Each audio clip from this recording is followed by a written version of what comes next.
everyone, this is Pavlina from Pavlina's Kids Place, and I'm on location here in Jacksonville with Oliver North on his book tour, and we are with Counterfeit Lies. So, how's it going? Doing great, Pavlina, thank you, and I'm glad you're encouraging young people to read. Yes, yeah, definitely. I was starting to read it, and I was really enjoying it, actually, so it was good. Awesome. Well, thank you. Well, it's about current events, and Yes. there's a lot of things happening. That insignia on the front of the book is that of the Islamic Revolutionary Guard Corps, the Iranians who are, as you and I are talking right now, inside Iraq, trying to help Mr. Maliki survive. Yes, yeah, and what he's talking about is right here.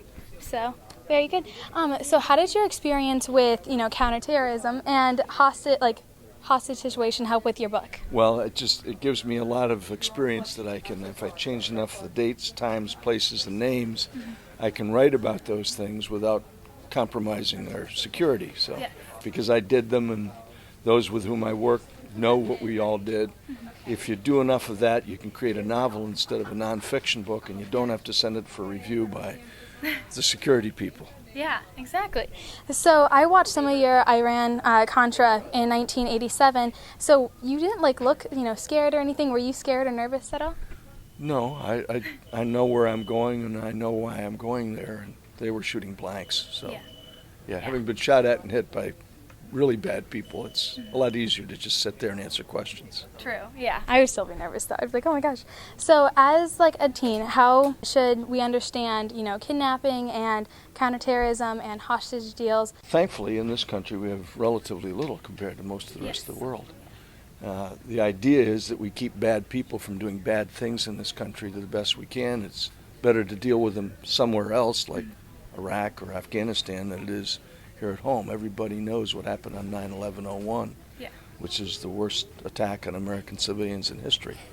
We don't ever want to see that happen again. What is the best advice you could give teens that are listening to the news, like the Bergdahl situation? Well, I would tell everybody who's a teen that's right now going to school, study. Yes, Do well, particularly if you can take math or science. And then if you finish school, go off and serve your country in some capacity, whether it's in the military, soldier, sailor, airman, guardsman, marine, or some other capacity. Serving our country is important. Yeah, definitely. I saw a lot of kids come through here on your book tour and everything, and you were asking about that. That's great. Yeah. Well, and a lot of them are the sons and daughters of those who are serving in our Navy and Marines, Air Force, Army right now. Do you know if there's other U.S. hostages over there? Or? No, there's one American who was a contractor who was kidnapped in Iraq. We've never heard from him since, so his family's still praying that he's alive and he'll come home. But there are Americans being held in places like Iran and Sudan simply because they're Christians and Americans. And of course, they're subject to terrible, terrible treatment because of their faith and because they're Americans. Exactly. Do you know if we'll be able to get them back over, or? I think a lot depends on whether the folks in Washington pay attention to it or not. So growing up, kids have all kinds of obstacles. What kind of obstacle did you have, and how did you overcome or deal with it? Well, I'm left-handed. Oh, okay. Yeah, my sister's so left-handed. I learned to shoot and write and do other things right-handed. Oh, okay, yeah. I could see that'd be a problem. What does it really take to be a leader?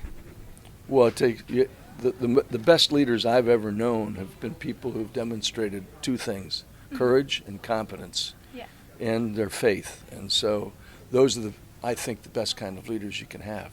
Yeah. Cool. Thank you so much for talking to me. Thank you.